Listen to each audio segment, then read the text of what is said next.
Assalamualaikum warahmatullahi wabarakatuh. Saya Koharudin dengan akhir NIM 149. Saya dari kelas 6B akan menjelaskan salah satu materi tafsir Ahkam, yaitu dengan judul Tafsir Ayat-Ayat Al-Quran yang berhubungan dengan buhut, yaitu Quran Surah An-Nisa ayat 59 dan Quran Surah Al-Hujurat ayat 9. Baik, langsung saja ke pembahasannya, yaitu di sini ada yang pertama tafsir Quran An-Nisa ayat 59, yaitu teks Al-Quran dan terjemahannya. Bismillahirrahmanirrahim. Ya ayyuhalladzina amanu atiiullaha wa atiiur rasulah wa ulil amri minkum fa in tanaza'tum fi shay'in farudduhu ila Allah war rasuli in kuntum tu'minu billahi wal yaumil akhir dzalika khairu wa ahsanu ta'wila. Di mana yang artinya, wahai orang-orang yang beriman, taatilah Allah dan taatilah Rasul, yaitu Nabi Muhammad, serta ulul amri, pemegang kekuasaan di antara kamu. Jika kamu berbeda pendapat tentang sesuatu, kembalikanlah kepada Allah, Al-Quran dan Rasul sunnahnya. Jika kamu beriman kepada Allah dan hari akhir, yang demikian itu lebih baik bagimu dan lebih bagus akibatnya di dunia dan di akhirat. Kemudian ada mufradat atau kata kunci yang mengandung hukum. Yang pertama ada atiu, yang artinya taatilah, memiliki makna yaitu kita harus taat kepada Allah, Rasul yaitu Nabi Muhammad, serta taat kepada pemimpin pemegang kekuasaan. Kemudian ada wa ulil amri, yang artinya pemimpin.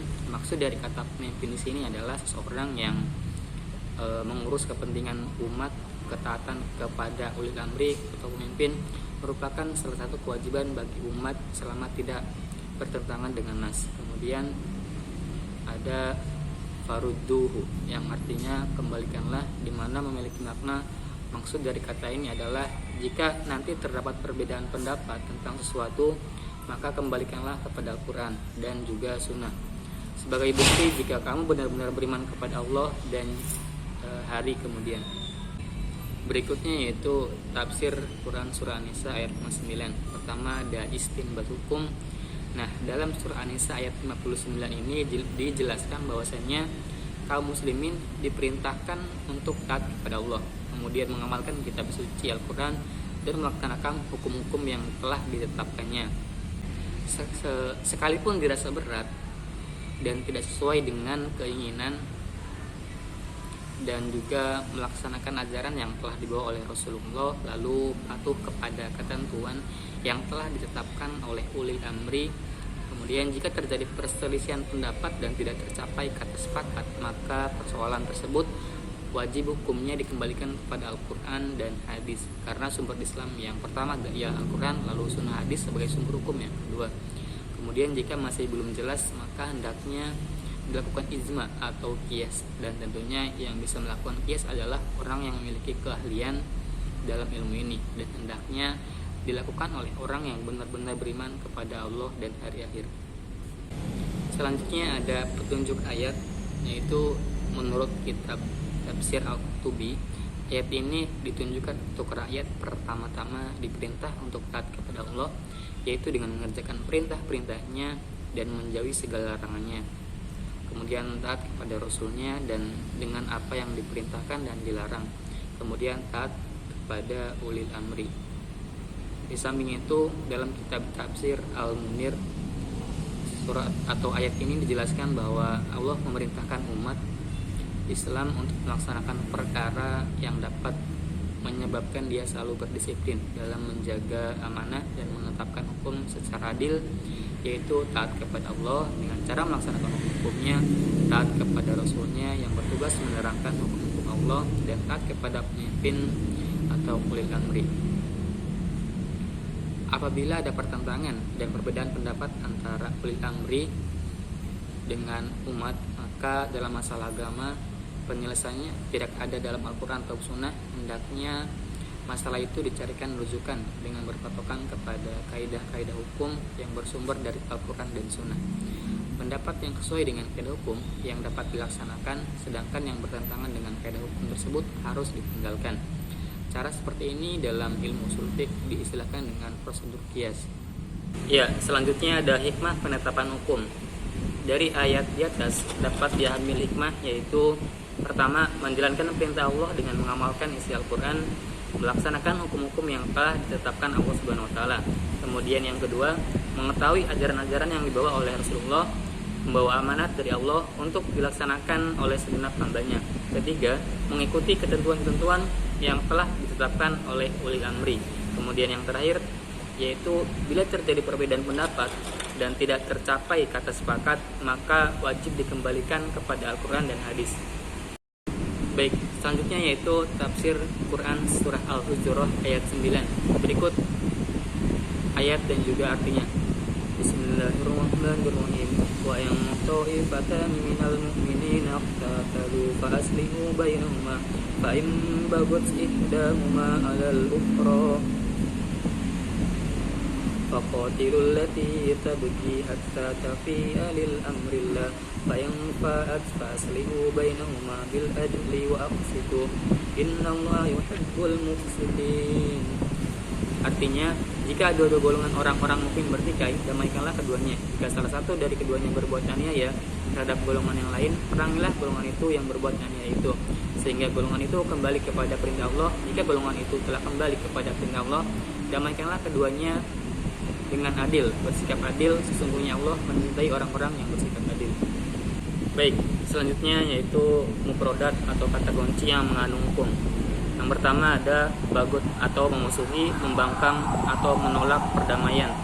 Maknanya yaitu pada kata tersebut, jika setelah diusahakan perdamaian itu masih ada yang membangkang dan tetap juga berbuat aniaya terhadap golongan yang lain, maka golongan yang berbuat agresif atau aniaya itu harus diperangi sehingga mereka kembali untuk menerima hukum Allah. Kemudian ada bil adli, dengan adil, yaitu dalam melakukan islah tidak boleh ada keberpihakan kepada salah satu pihak sehingga pihak yang lain mungkin bisa terzolimi karenanya. Islah yang dilakukan oleh siapapun, untuk siapapun, idealnya harus mendatangkan kemaslahatan bagi kedua pihak yang bermasalah atau berseteru dalam berbagai ragamnya. Tafsir dari Quran surah Al-Hujurat ayat 9 ini, pertama yaitu hukum-hukum syariat dalam ayat. Allah Subhanahu wa Ta'ala menerangkan bahwa jika ada dua golongan orang mukmin berperang, maka harus diusahakan perdamaian antara kedua pihak yang bermusuhan itu dengan jalan berdamai sesuai ketentuan hukum Allah berdasarkan keadilan untuk kemaslahatan mereka yang bersangkutan. Akan tetapi, jika setelah diusahakan perdamaian itu masih ada yang membangkang dan tetap juga berbuat aniaya terhadap golongan yang lain, maka golongan yang agresif atau yang berbuat aniaya itu harus diperangi sehingga mereka kembali untuk menerima hukum Allah. Kemudian, jika golongan yang membangkang itu telah tunduk dan kembali kepada perintah Allah, maka kedua golongan yang tadinya bermusuhan itu harus diperlakukan dengan adil dan bijaksana, penuh kesadaran sehingga tidak terulang lagi permusuhan seperti itu di masa yang akan datang. Allah juga memerintahkan kaum mukmin supaya waspada terhadap berita orang fasik. Allah Subhanahu wa Ta'ala menerangkan dampak dari berita orang fasik yaitu fitnah dan persengketaan, bahkan mungkin sampai peperangan. Allah Subhanahu wa Ta'ala pun memerintahkan untuk mendamaikan dua pihak yang saling bersengketa dengan berbagai sarana, nasihat, pelajaran, bimbingan, dan tahkim. Berikutnya yaitu petunjuk ayat Quran surah Al-Hujurat ayat 9. Nah, apabila ada dua kelompok dari kaum muslim yang saling berseteru, menjadi keharusan bagi waliul amri atau pemerintah maupun juga pemimpin untuk mendamaikan dengan memberi nasihat, mengajak kembali kepada hukum Allah Subhanahu wa Ta'ala, memberikan bimbingan serta menghilangkan kesalahpahaman dan akar-akar penyebab perselisihan tersebut.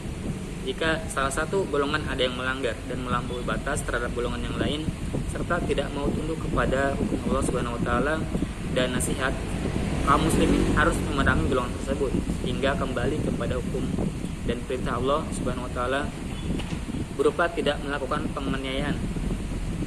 Memerangi di sini bisa dengan senjata dan yang lainnya. Pihak penengah atau mediator mengambil langkah yang bisa mewujudkan kemaslahatan, kembali kepada hukum Allah Subhanahu wa taala. Jika yang diinginkan sudah tercapai tanpa menggunakan senjata, jika pihak penengah tetap menggunakan pendekatan dengan cara kekerasan, ia dianggap telah berlebihan. Namun jika senjata atau pendekatan dengan kekerasan adalah jalan satu-satunya, itulah yang harus dilakukan sampai golongan yang zalim mau kembali kepada hukum Allah Subhanahu wa taala. Nah, jika setelah diperangi golongan itu berhenti dari kezalimannya, rela menerima perintah dan hukum Allah Subhanahu wa taala, kaum muslimin harus bersikap adil di antara kedua pihak dalam memberikan keputusan, melakukan langkah optimal untuk bisa sampai kepada kebenaran yang sesuai dengan hukum Allah Subhanahu wa taala. Berikutnya ada hikmah penetapan hukum dari ayat ini, yaitu pertama, jika ada dua golongan yang beriman bersengketa, maka harus diusahakan supaya mereka berdamai. Dan jika yang segolongan tidak mau diajak damai, maka yang membangkang itu harus diperangi hingga tunduk dan bersedia mengadakan perdamaian. Yang kedua yaitu usaha perdamaian harus diusahakan antara perseorangan yang bersengketa, mengingat mereka semua bersaudara. Kemudian yang ketiga, semua usaha perdamaian itu harus dilandasi keadilan dan diselesaikan secara tuntas. Kemudian yang keempat, kaum mukmin semuanya harus bersaudara dan mereka berkewajiban memelihara persaudaraan itu. Baik, mungkin itu saja penjelasan mengenai tafsir ayat-ayat Al-Quran yang berhubungan dengan bugot, yaitu Quran Surat An-Nisa ayat 59 dan Quran Surat Al-Hujurat ayat 9. Demikian yang dapat saya sampaikan, kurang lebihnya mohon maaf. Wassalamualaikum warahmatullahi wabarakatuh.